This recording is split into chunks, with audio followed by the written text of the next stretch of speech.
So this is the session with our partner state, Tamil Nadu. As we all know, Tamil Nadu is the second largest state economy with almost 10% of the national GDP.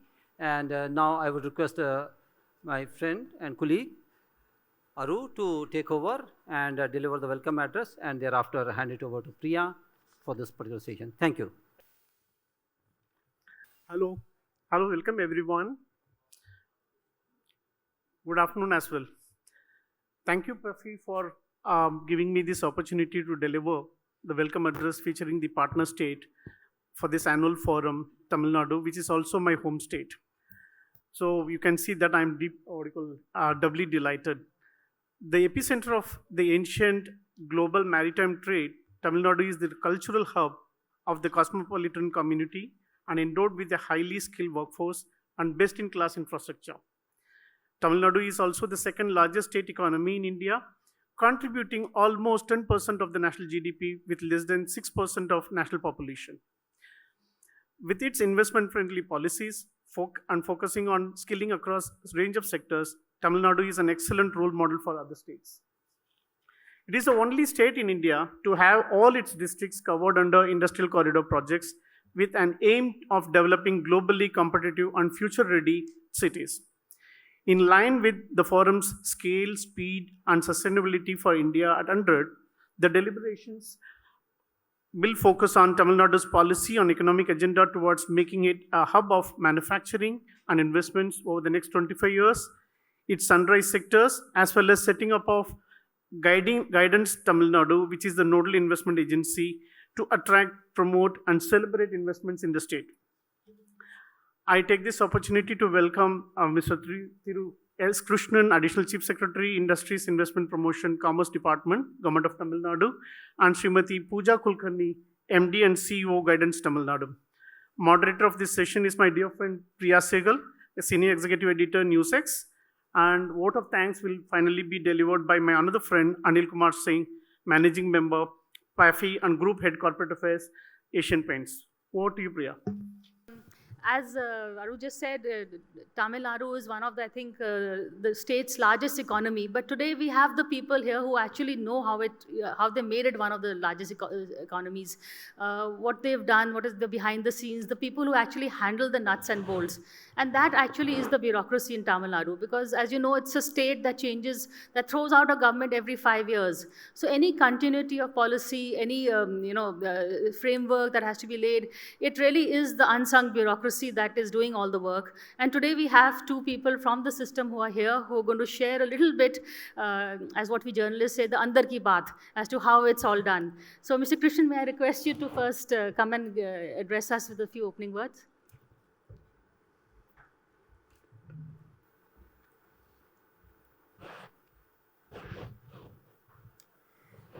Good afternoon, and let me thank PAFI for including Tamil Nadu as a partner state for this biennial event that you conduct here in Delhi. As we were chatting just before this session commenced, we were told that, oh, you guys are doing all this, but people in Delhi don't know what is happening. I come back to a hall where I think there are a number of old friends, people I have interacted with over the years that I spent in Delhi as well. And sometimes you really do feel that there's a lot about this country which the elite in Delhi doesn't know about. And Tamil Nadu is one of those interesting, long-term, strong, silent performers. When I joined the civil service and when I was in the finance department in Tamil Nadu in the early 90s. And our objective at that point was to try and get as much money out of the government of India as possible. And the best way of doing that was to establish that you were below the national average per capita income. And I recall that in 1992-93, we were still below the national per capita income, and we got a decent share out of the modified Gadgil formula. But the next year, much to our consternation, it looked like that we were going up beyond the national average per capita income. This is just to set a context that we were just about where the national average was about 30 years ago. Today, I think it's a matter of pride. We stopped trying to stay below the national average per capita income. And today, it's a matter of pride that we are probably about 80% above, comfortably about 80% above. And probably one state which benefited the most out of the reforms of 3 decades ago, the 1991 reforms, was Tamil Nadu. And we were positioned, I think, through a number of historical factors to take advantage of what happened thereafter. A point was made about the bureaucracy in the state and what the bureaucracy does to maintain continuity. But I think it would be wrong not to ascribe a significant amount of the credit to the political economy as well. You know, the politics of Tamil Nadu is interesting. I mean, they can contest a number of issues. But one of the points of contestation is also which government does more to encourage investment to come into the state. So, which basically means that any investor who comes into the state never suffers. Successive governments. I recall this in 95, Ford approached us for investments, Hyundai approached us for investments, 96 the government changed, but nothing changed for those two companies. They got everything that they were promised and they established, and they've continued to thrive in different ways. This is one key point that there have been a number of events where I have confidently asserted, even in the presence of the ministers, that I can assure you, saying, if you're an investor and you come into Tamil Nadu, it does not matter if the government changes, because the policy continuity, which is linked to investors, continues.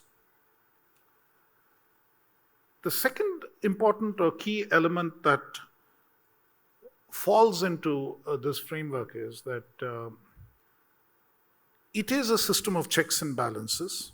It is a system of different departments which need to come together to deliver. And that is one of the reasons why, as part of this entire effort of moving forward in terms of economic development, we actually established Guidance Bureau. It was called the Guidance Bureau then. Now it's just called Guidance. It was established in 1992. And it's now existed for almost 30 years. We probably took a lesson out of the books of many of the public affairs professionals. That, what is it that we are basically doing? You're educating people on why a particular set of policies are important.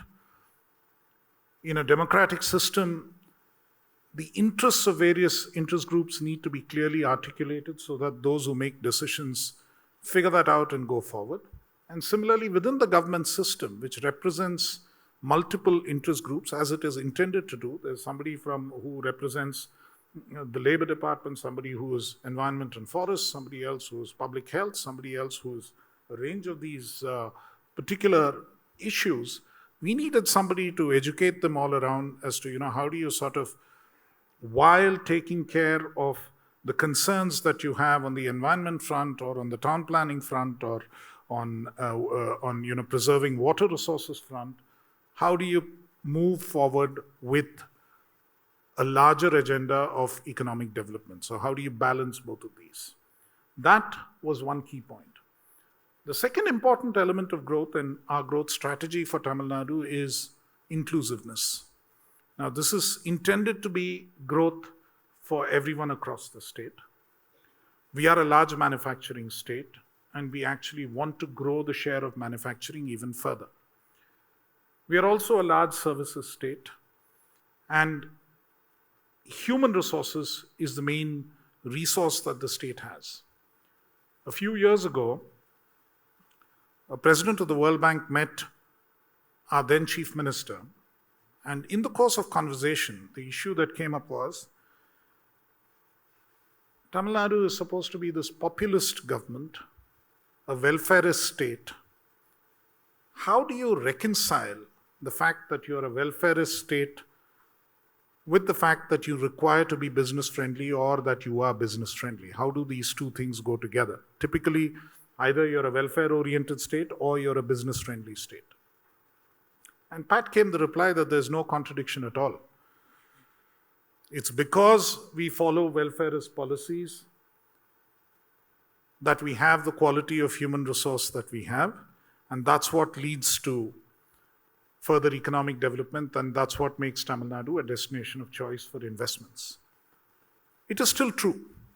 The social dividend which comes out of many of the measures that the state government puts together is what then leads to prosperity both for businesses who want to establish there and the quality of the human resources that we find. And now when our gross enrollment ratio in higher education is about 51%, it's almost twice the national average, and it's higher than what the United States has, for instance. We have a challenge in terms of finding jobs for people at that end of the spectrum and for people at the lower end of the spectrum, which is why there's emphasis simultaneously on certain service-oriented industries. We have a policy, Pooja will talk about it shortly, on research and development. How do you encourage more global capacity centers to come there, capability centers to come there? How do you encourage investments at that end? We also export a lot of that human resource. Mr. Aramadan here is an example. But a quick head count in a neighboring state capital, which is not more than 50 kilometers from our state border, will show you that almost 30% of the human resource there comes from Tamil Nadu. And even further afield, you have a substantial human resource component which moves out of Tamil Nadu. But equally, we need jobs at the lower end of the spectrum, whether it is electronics manufacture, whether it is footwear manufacture. These are the new sectors which we are trying to push. And our own traditional strengths in textiles. It's interesting that almost 60% of the spinning capacity is in Tamil Nadu, and you wonder how, given that we neither grow cotton in substantial quantities nor do we have other sources. It's the way our power policy, or more specifically our renewable power policy, was designed all those years ago that led to this situation. And it gives us a clue as to how we can proceed further to attract newer industries. Take, for example, green hydrogen or manufacture of solar cells and the various upstream components there, or wind blades manufacture and so on. Given that more than 50% of our installed power capacity today is renewable, and we have the highest renewable capacity in that sense. These are all moves and these are all positions that the state takes in order to make sure that we are inclusive, in order to make sure that growth works for the people.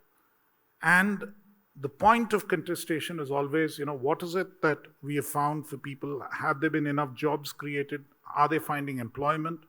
And now to push, historically also, this is one of the few states in the country which is not unbalanced in terms of developments. We have a number of cities, second and third tier cities, which are prosperous areas. In addition to Chennai, you have Coimbatore, you have Madurai, you have Trichy, the areas around that, Tuticorin, which is a big port city, industrial presence across the state, which is something which has happened historically, and the per capita income differentials amongst the districts is not as great as it is in many other states. That is one big plus. So which means in the post-COVID scenario, you're also looking at a relocation of industries more widely spread across the state, because the human resource prefers not to move further out, and they would rather find jobs closer home. And we are enabling that. We're enabling that through creation of infrastructure, through creation of various other measures so that industries and also employment can come up there. That's how the industrial policy is also fundamentally designed. The other element, of course, which adds to the strength of the economy is diversification. Just as there is a regional balance, diversification in terms of the types of industries which come, and that is the real strength, that across about 15 to 20 major sectors of the economy, we occupy either the first or the second position across the country. So whether it is engineering, whether it is textiles, whether it is leather goods, whether it is automobiles, which is the more recent story, whether it is in electronic manufacture, So there are about 15 to 20 of these sectors, subsectors, where Tamil Nadu is in a leading position. And the diversification means two things: that there is a well-trained talent pool, which can always sort of move. And the second part of it is that it also implies that we are fairly resilient as an economy. If one sector suffers global headwinds or some issue of that nature, there's always another sector which can pick up the slack and run with it. Which is one reason why, even during the recent COVID period, we actually had a positive growth rate of the state. It was marginal, but at least it was positive and not negative. And a lot of it is also the industries in the state which continued to function through the COVID period. We made special efforts. At that point, I was not in the industries department, I was in the finance department.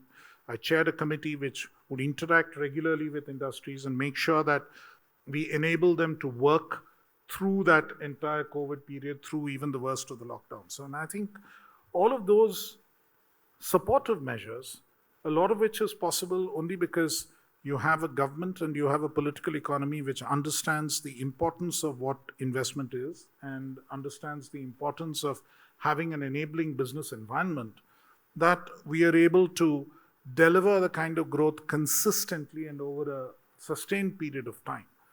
There are undoubtedly challenges, there are undoubtedly issues which we need to address, but I think there is a systematic way in which these issues get addressed on an institutional basis as opposed to getting done on a one-off basis. You know, there's this one person who will say that this has to be done, so everyone falls in line. Our single window doesn't work that way. Our single window works a little differently. There is an institution, there is guidance, they sit down in meetings, they figure out solutions, and they give you a solution which is lasting. And that is what enables it to sort of survive successive regimes, survive various changes. It is not a one-off, non-institutional way of doing business. It's an institutionalized way of doing business, and which is one reason I think we've had good response from a number of investors who want to come in. And the most important thing that we always try to do is investors who are already in the state, they are our biggest ambassadors, and they need the kind of care and attention which takes the word to the circles that matter. So if we don't come and make a big song and dance in Delhi or in other locations saying, see what we are doing and see how wonderful we are, I think we have more than enough ambassadors who speak on our behalf at different locations and say that, you know, this is a state to go to because it works. So we trust our ambassadors and we trust that they would do the job to us, and we will do our job back home and make sure that more of them come in, and as they come in, they are comfortable when they are in Tamil Nadu. I'm sure Pooja will have a lot more to say about this, and I'll stop here and maybe take a couple of questions later. Thank you.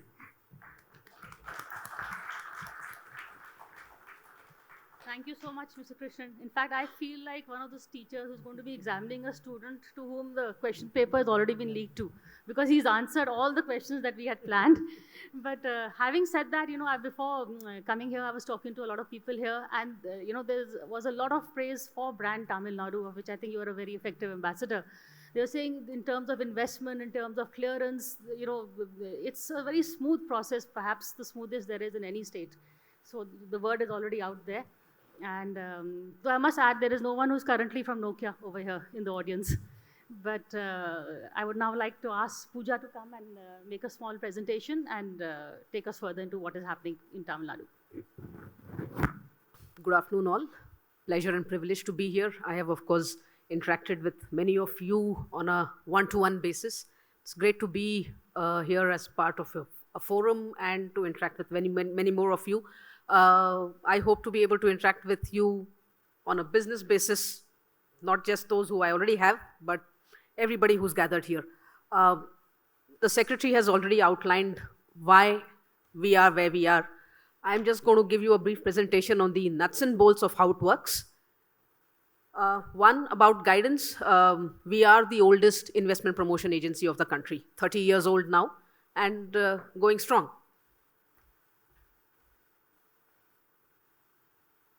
Some of it has already been said. In terms of population, in terms of land area, we are about 6%. We are not exactly blessed by natural resources. but yet we contribute nearly 10% to the GDP. It's a reflection of the efficiency of the state. Our greatest resource is really our human resource. Now that we don't have natural resources, that's what we've made best use of. And that same efficiency, that same gets reflected in the productivity of the industry that's in the state. A unit which is in Tamil Nadu does much more, the same unit elsewhere. Anecdotally, I mean, you know better. What the same unit delivers in Tamil Nadu is far higher. And that same productivity is what reflects in our numbers too.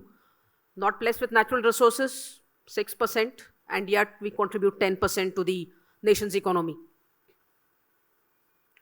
Number of factories, again, historical strength. We have the largest number of factories. Our strength is really our SME ecosystem, which is why the automotive sector, the electronic sector, the engineering sector, all of these were there as SMEs supplying the components. We have about 40,000 SMEs registered in the state, and that's the largest number. And the number is continuing to grow thanks to the OEMs that have come in. So it's become a virtuous cycle. The SMEs, the ecosystem brought in the OEMs came in with newer vendors, and it's a virtuous cycle that we are reaping now. Infrastructure, land. Most of what I say is not a self-certification. These are facts and data from reports that have been published by the Government of India. So the Industrial Land Survey report that came out last year, it showed that Tamil Nadu has the largest available industrial land in terms of extent in hectares and acres. So most of this land is developed, industrial land. Our agency SIPCOT develops the parks, and land is readily available for investment, and it's not concentrated in any one location. Across the state, we have the parks. We now have multiple hubs at Chennai, at Hosur, at Coimbatore, and then further down south at Tuticorin too. The ports, the connectivity, 4 ports, 3 at Chennai, 1 at Tuticorin, and then the airports, 4 international airports, the only state to have that kind of connectivity. The airports are also strategically located in all 4 regions of the state. Power surplus again. In terms of renewable energy, we are amongst the 10 largest hubs in the world, about 16 gigawatt of installed renewable power. And this is something that industry keeps seeking now. It's the buzzword of the day. Renewable, so in terms of wind as well as solar, more than 50% of our installed capacity is actually renewable. This is what really makes us what we are. Our ESG is the corporate buzzword. ESG is also what we care for. So as I was mentioning, environment, power, renewable energy, also the kind of decisions that the state had taken much earlier were not exactly welcome then, but are proving to be quite prescient now. The state has always insisted on a circular economy, a zero liquid discharge, that industry utilizes as much of the water or the effluent that it lets out. It gets treated there internally and it gets reused. That same thing is now being championed as a great practice in circularity. So whether it is the effluent treatment practices or the renewable energy that we have, our environmental practices, the society part of it, and the governance, both of them are linked. In terms of equality, in terms of societal progressiveness, the state actually has the highest number of working women in both the formal and the non-formal sectors. And this has been proven, I mean, this has been validated by various reports. Given the progressiveness of the state, industries have no challenge in having near 100% women workforce. There are many of you here who will testify to that. Working 3 shifts. So whether it is 20,000 women working under one roof at the Lotus Footwear unit or a similar number of women working in the Foxconn unit. It's a seamless transition. There is no issue in no shift transfer at any time of the day that it happens. All 3 shifts, women work. So it is also a testimony to the safety and security, that environment that the state provides, the progressiveness of the culture of the state. Governance, the state has consistently ranked #1 over the last few years. Higher education, something that the Secretary already spoke about. More than 50% of the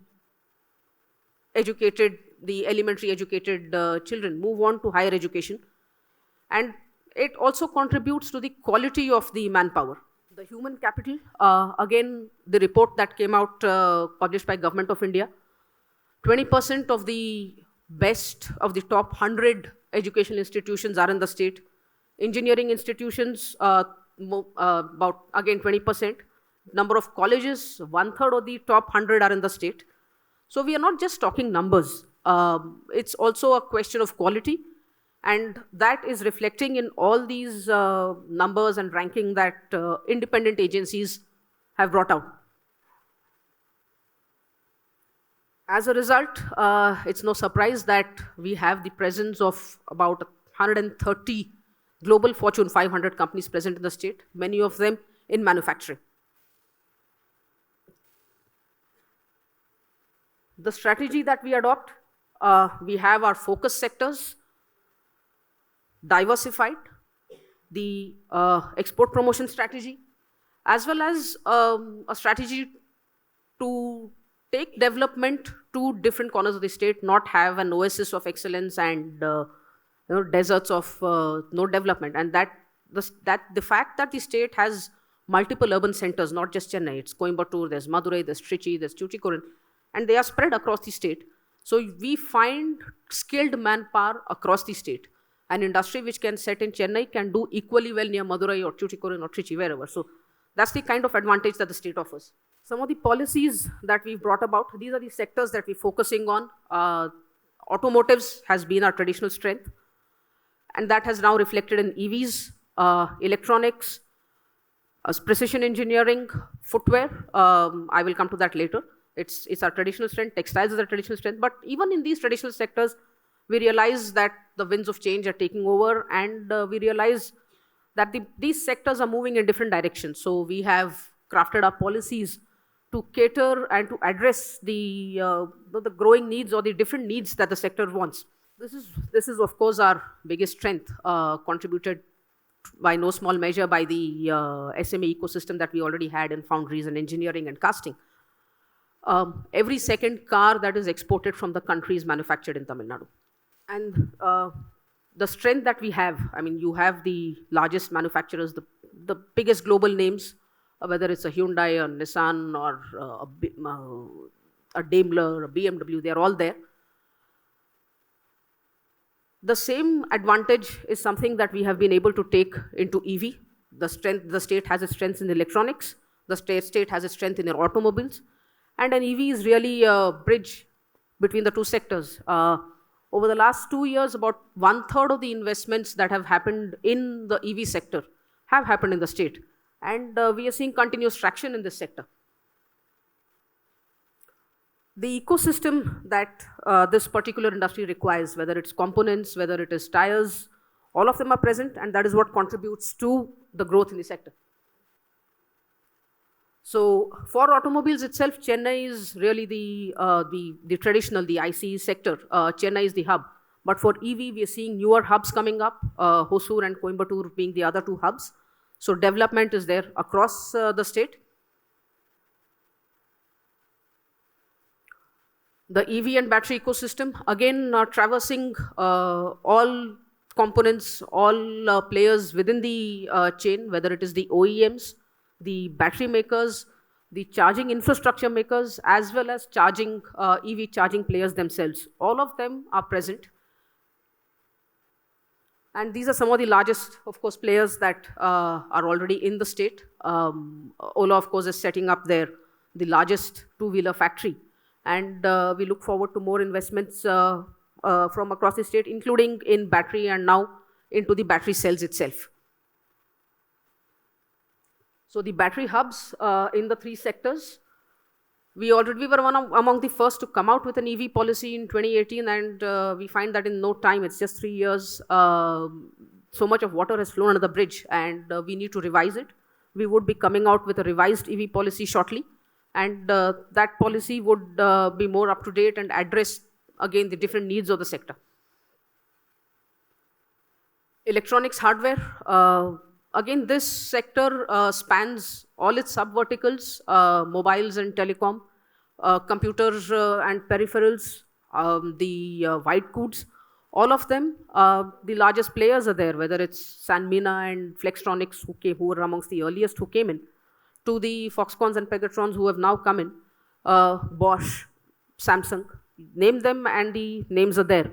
Again, the contributors being the skilled manpower, right from shop floor workers who are graduates of the ITIs or the polytechnics or engineers. The educational system ensures that you have skilled manpower across the value chain.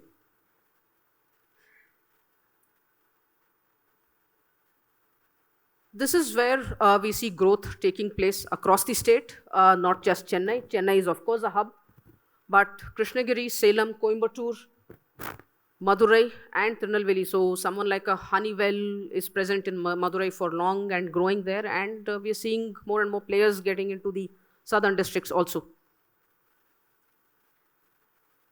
The electronics policy is something that aims to again develop core competencies, and what we would the policy aims to achieve backward integration. There's a lot of assembling happening, and over the last 2 years we are also seeing component makers coming in, both Indian as well as global. So we see the backward integration happening for component manufacturing within the state itself. So I will just give a brief about the new policies that we've come up with.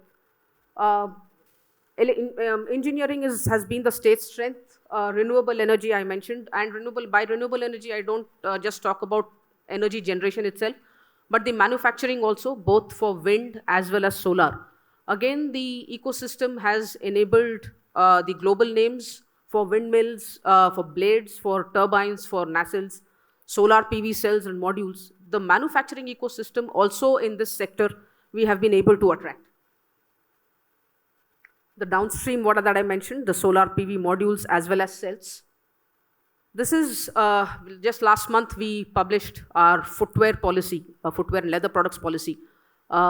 Leather has been the state's strength, but we realize that it's non-leather footwear which is really the growth, and therefore we have curated this policy to really take advantage of the growth in the non-leather footwear segment, the athleisure segment, and the policy aims to attract again global manufacturers in this sector. Life sciences policy was again a policy that we recently published. So during the last 1 year, we have come out with policies for export, for fintech, for life sciences, for footwear, and R&D also. And all of these policies are really aimed to bring in a nuanced approach to each of these sectors, because we recognize that one general industrial policy cannot answer the specific needs of each sector.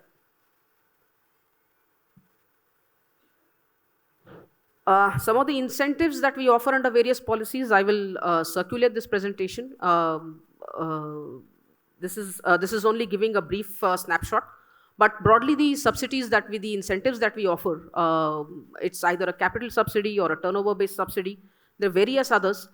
What the policy gives us is a flexibility to curate a package specific to the needs of the investor. While the policy is there, but given if you are a niche investor, if your investment and employment that you're generating is large enough, the policy gives us the flexibility to curate a package which works to the investor's advantage.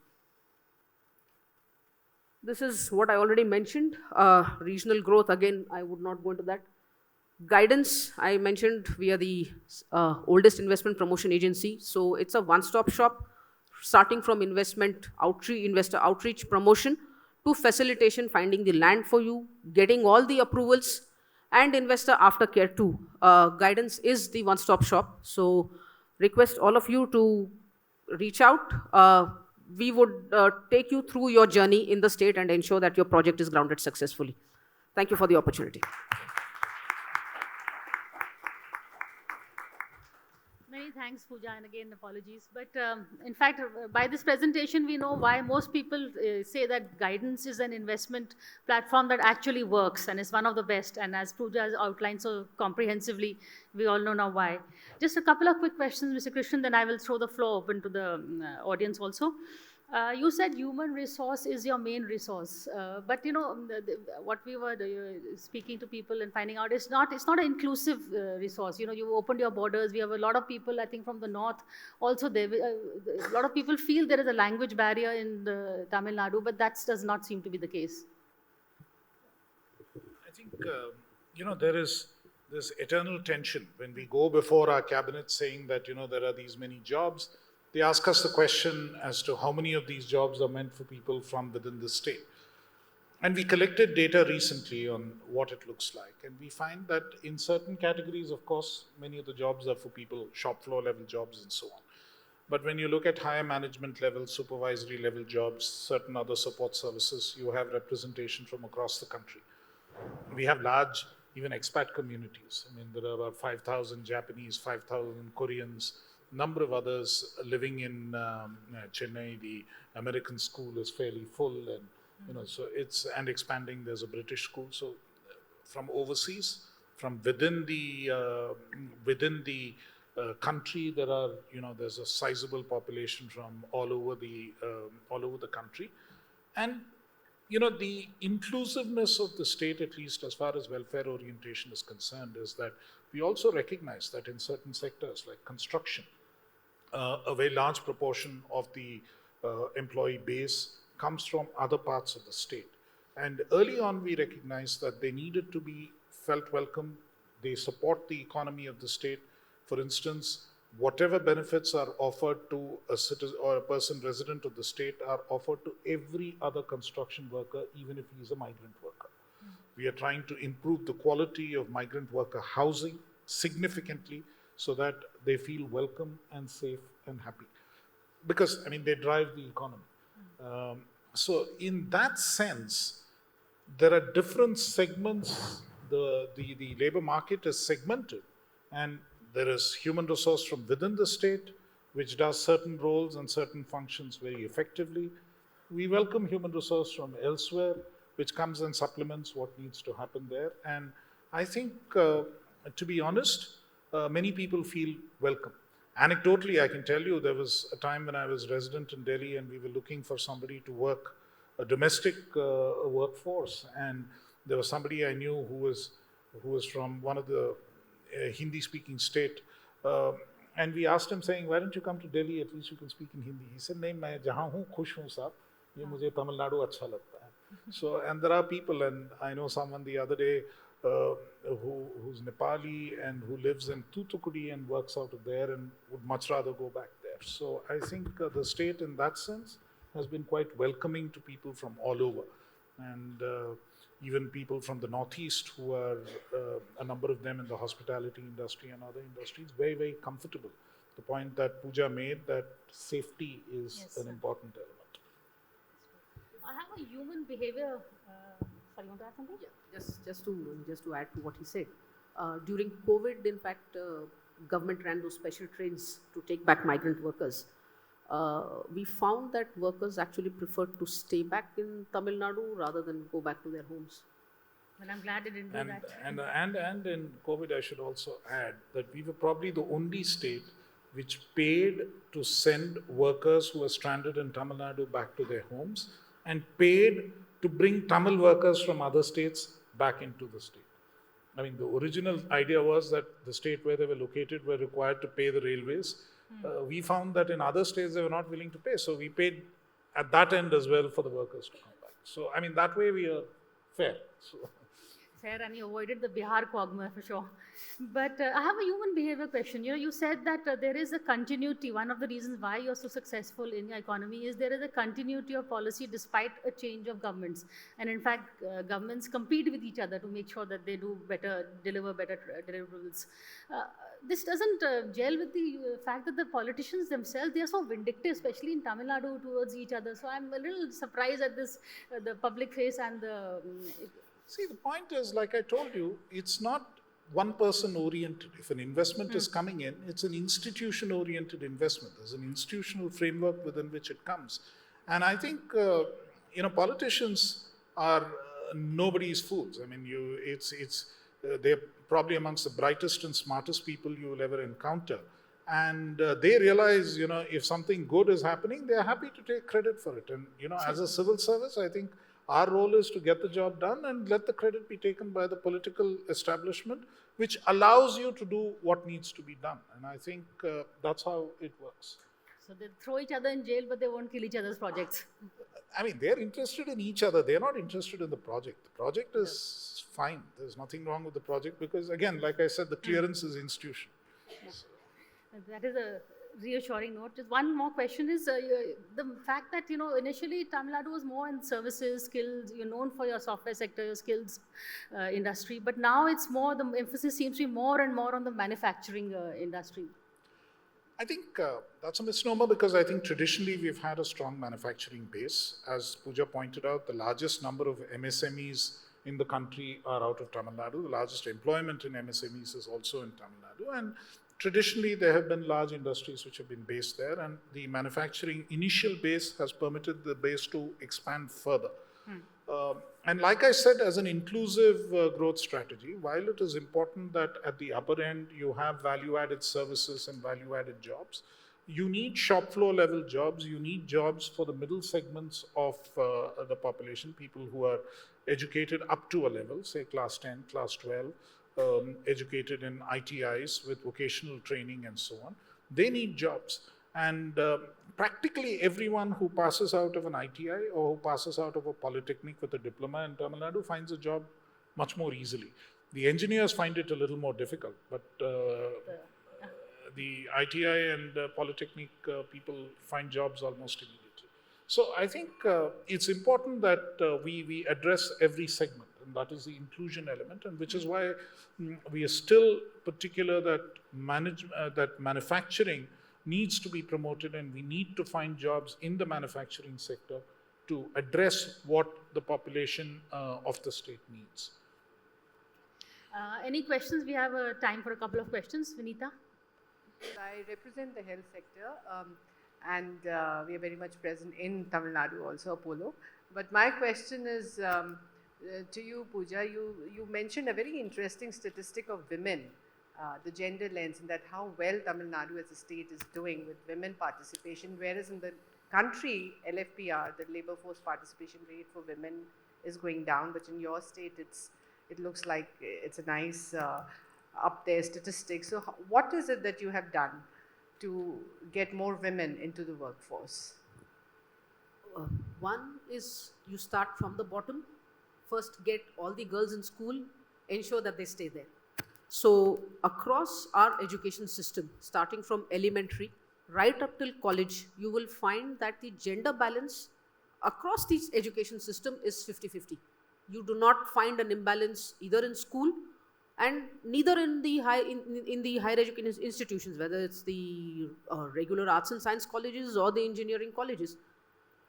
Gender balance is something that you find across, plus the culture, which the progressive culture of the state, which there's no taboo to women working in an industry. And these are, I think, two factors that one, the women also have skills, so they are employable. Two, the culture of the state, which sees value and promotes women working in an industry on the shop floor. And that's why, like I said, large employment, large scale employment. Companies also now, in fact, have this, the ESG framework. It's become the global buzzword. So to achieve gender balance, they actually find it far simpler to do that in the state. There's no issue. So Foxconn employs almost an all-women workforce. So does Ola, so do companies like L&T. And this is not just in manufacturing. So I'm talking software, of course, it's mostly gender balanced. The balance we see even at the leadership level. So interestingly, when we started interacting with the global capability centers, I found to my pleasant surprise that almost all of the banking global capability centers in Chennai were headed by women. So you see that representativeness from the shop floor in the manufacturing sector to the services sector to leadership. And I think it's both a combination of the fact that we keep our girls in school and in college, and we encourage them to work. So that's what makes the difference. Thank you, brilliant. One more question. Good afternoon. I'm highly emboldened to ask a solitary question for the entire panel. Now, one of the most important industries in Tamil Nadu is the textile industry. And therefore, there are two areas where I would like your reaction. One is, what is it that you're doing for clothing for the masses, for the poor, for the downtrodden? It's not just for Tamil Nadu lungis or dhotis, but for the entire country. Okay. Clothing for the masses. Secondly, another area where I think maybe you can take a leaf out of the Bangladesh example of garment exports. As a child, I remember friends textile from industry. America and England used to bring bleeding Madras shirts for me. Okay. That was a big industry. Now, one is on the export front, what are you doing? And clothing for the masses, what All you are right. doing Two in the questions. textile I think, sector. Thank you. if I may just quickly respond to that, I think, you see, what has happened, and I mentioned briefly that in the textile sector, we had about 60% of the spinning capacity. And the proportion of the fabric making or the weaving capacity and subsequently the garmenting capacity was significantly lower. But we see a change in that in recent years, and the expansion of both the weaving capacity and the garmenting capacity is increased. One part of the story on clothing for the masses, of course, is Tirupur. With the hosiery production, it is the largest location across the world. And again, a bulk of it is meant for the masses. The products that they make are things that everybody across the country wears, and globally also they wear. The second element of the garmenting part is they come down in terms of, the costs have come down significantly. So better quality clothing is available at lower prices for a number of people. The third element, which very few people understand, is that there are small centers spread across Tamil Nadu, and I can mention two or three.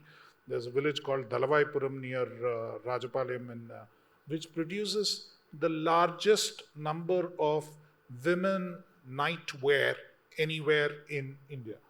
So they tailor that. I mean, it is just a household industry because in every household they have these sewing machines, and they are stitching these all the time. So the nature of this kind of garmenting and this kind of export, and as you say, the point is that it is for the masses, is something which is picking up. And I think keeping costs under control is the most important element to make it affordable. And that is something which has consciously been done over the years. Anything you'd like to add? Well, thank you. So can I request you all, because we are too close to lunch, so I can't trespass too much on everybody's patience, but the panelists are here. I think we're happy to answer any questions, further questions that you have. But now it's back to Parfait. Thank you. Ladies and gentlemen, you'll all agree with me that we are much better informed. While we have factories, we have institutions running in Tamil Nadu, we are much better informed about what Tamil Nadu has to offer. As PAFI, we are honored for having partnered with you for this annual forum. In a nutshell, I think what was very much, I would say, I was very much impressed was on three folds which came out during the two speakers' presentation. One was the entire ecosystem, industrial ecosystem, which is very much sustainable. And also in terms of inclusiveness, whether it is from the gender parity point of view, whether from the renewable energy ecosystem that is there. We all corporates look for enhancing our SDG goals, and I think Tamil Nadu offers that very much there. Then continuity of policies, and we all are left very much impressed with the institutionalized mechanism so strong, whether there is a political regime which changes or not. What we learned today is not about competitive federalism, but how constructive political competition prevails there in Tamil Nadu. I'm between you and lunch. So I would like to propose the vote of thanks. May I request Aru to kindly hold the token of appreciation to Mr. Krishna.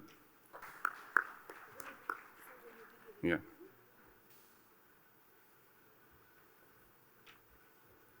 I'll take the privilege to hand it over to Priya.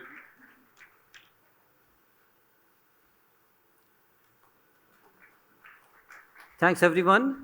And with this particular session, as this session comes to a close, so the post-lunch session have a set of secretaries.